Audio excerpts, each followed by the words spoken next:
Let's get some insight on the Maryland Terrapins. Off to a 5-1 start, gave Ohio State a little bit of a scare. Jeff Ermann covers Maryland Terrapins for 24/7 Sports, InsideMDSports.com. Jeff, 5-1 start for Mike Locksley.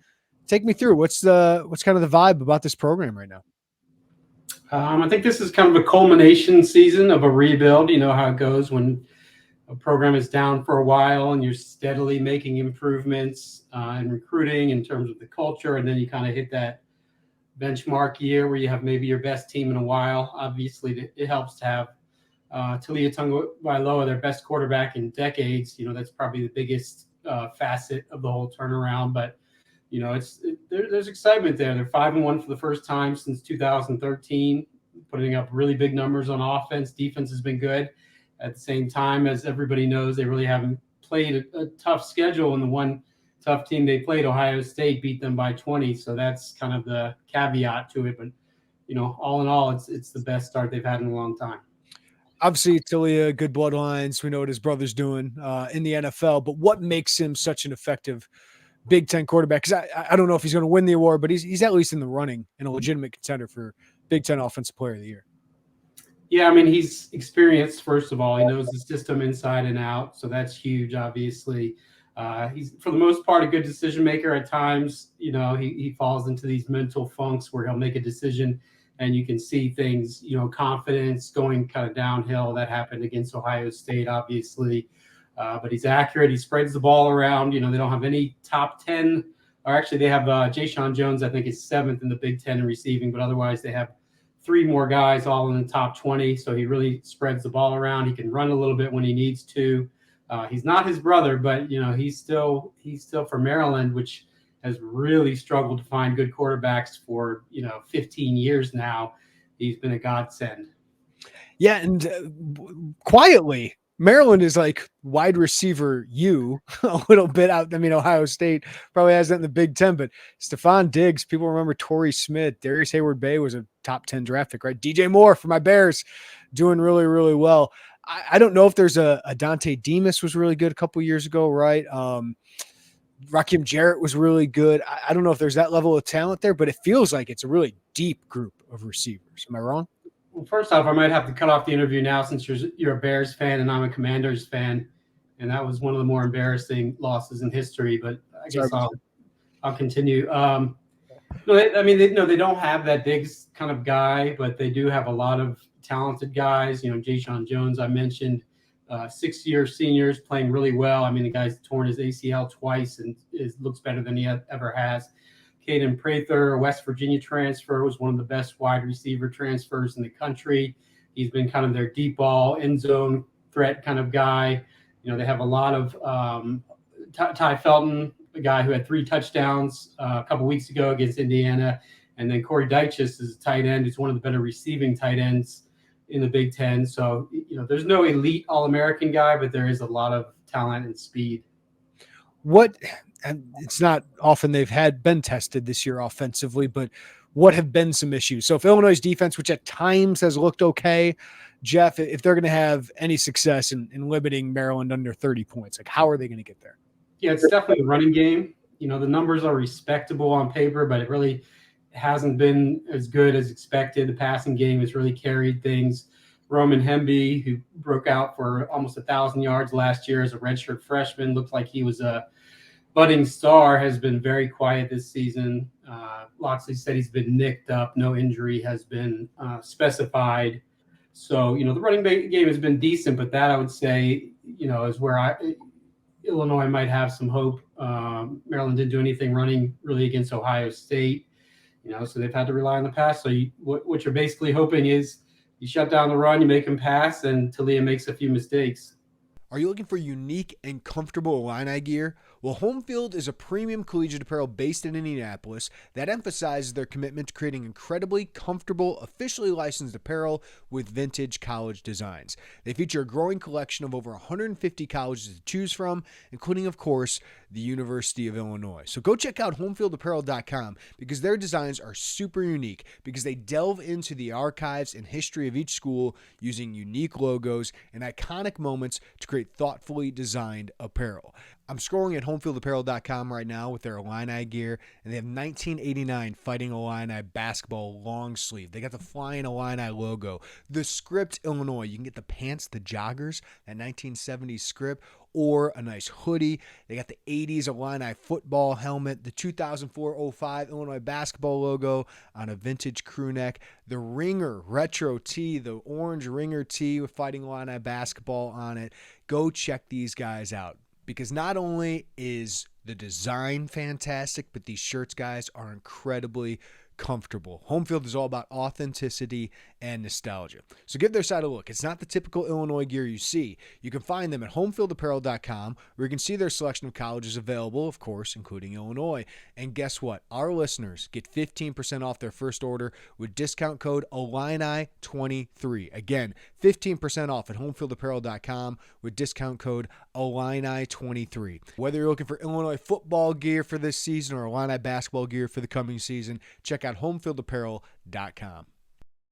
All right, defensively, the numbers look really good. Again, the schedule may be taken into account, but they frustrated Kyle McCord in that first half that I saw against Ohio State.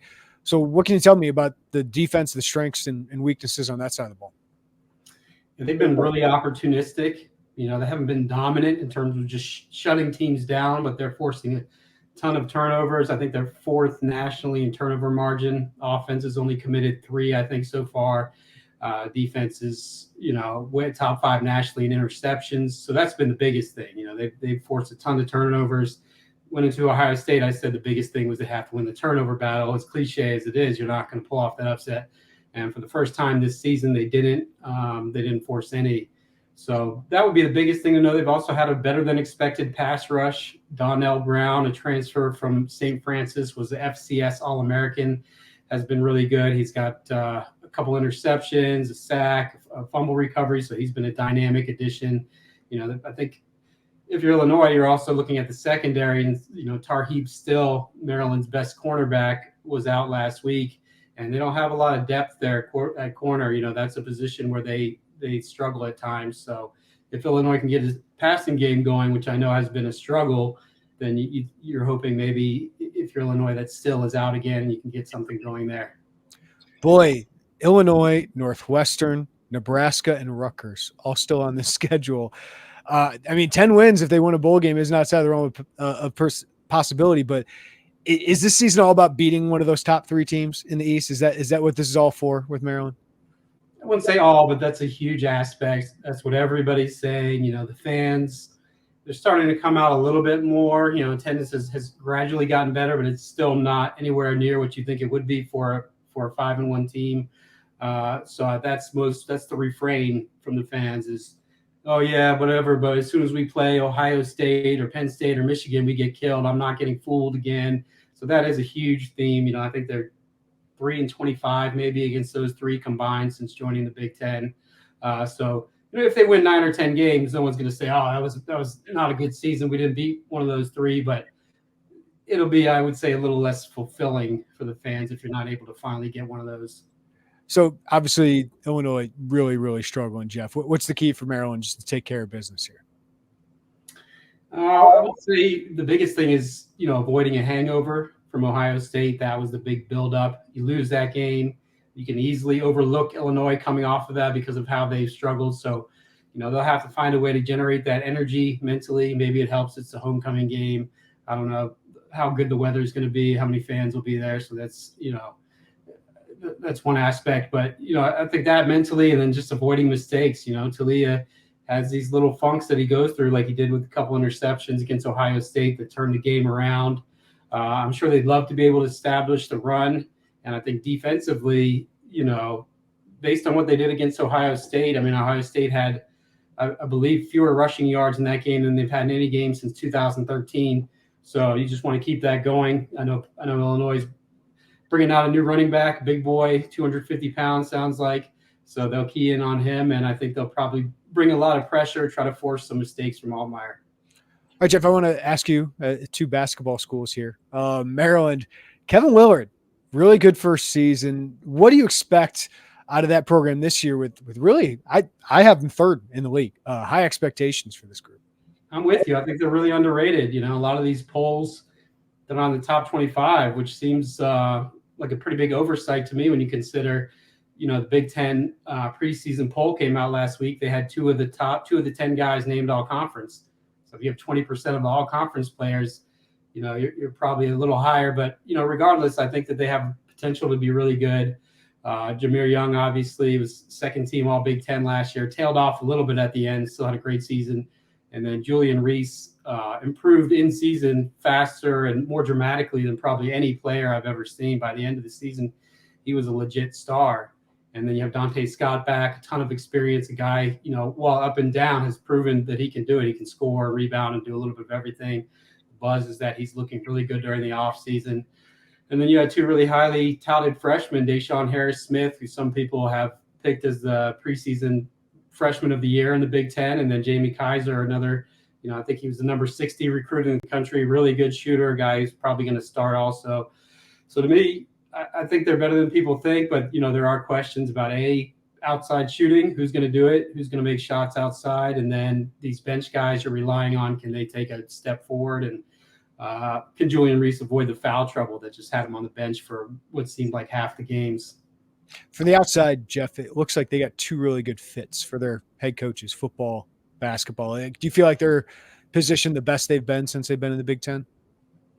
Yeah, I would say so. I mean, it's an old, stale story, but Mark Turgeon just, he didn't live up to the expectations. The fans soured on him. I'm not sure I've ever seen a fan base as united against a coach as they were by the end of his time. So Willard's been a much different guy, more energy, a little more brash, kind of aggressive playing style, as opposed to the more conservative style Turgeon had. And then, you guys know Locksley well, obviously. He's the past few, you look at the coaches before him, DJ Durkin didn't last long before, obviously, the tragedy and controversy that got him fired. Before that, Edsel, was very similar to Turgeon in a lot of ways. So Locksley is clearly the best since Ralph Regent about 20 years ago. Jeff Ermann, Inside MD Sports. Thanks for the insight on Maryland as always, man. Enjoy the game Saturday. And I'll be out there in DC, so hopefully I see you. Very nice. Thanks for having me. I'm very excited to announce our new partnership with Underdog Fantasy.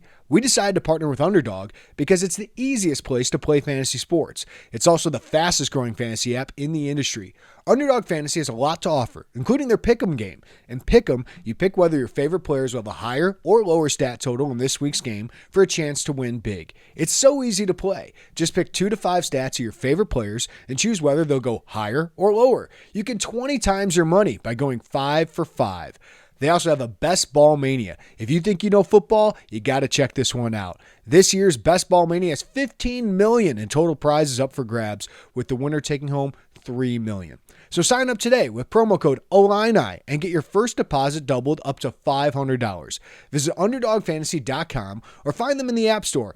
And don't forget to register with my promo code Illini to get your first deposit doubled up to $500. That's a new deal. It was previously $100, now it's $500. Must be 18 or older and present in a state where Underdog Fantasy operates. Terms apply. Concerned with your play? Call 1-800-522-4700 or visit www.ncpgambling.org.